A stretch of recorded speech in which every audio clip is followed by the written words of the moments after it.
château de cartes.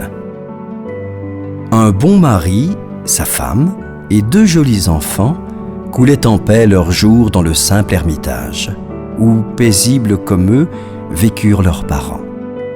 Ces époux, partageant les doux soins du ménage, cultivaient leur jardin, recueillaient leurs moissons, et le soir, dans l'été, soupant sous le feuillage, dans l'hiver, devant leur tison, ils prêchaient à leurs fils la vertu, la sagesse, leur parlaient du bonheur qu'ils procurent toujours.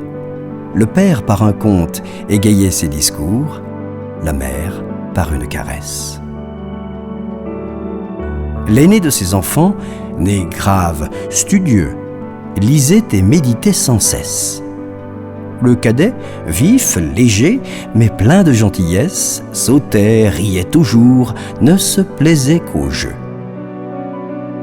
Un soir, selon l'usage, à côté de leur père, assis près d'une table où s'appuyait la mère, l'aîné lisait Rollin. Le cadet, peu soigneux d'apprendre les hauts faits des Romains ou des Parthes, employait tout son art, toutes ses facultés à joindre, à soutenir par les 4 côtés un fragile château de cartes. Il n'en respirait pas d'attention, de peur.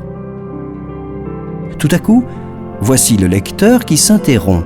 « Papa, dit-il, daigne m'instruire pourquoi certains guerriers sont nommés conquérants et d'autres fondateurs d'empires. Ces 2 noms sont-ils différents ?»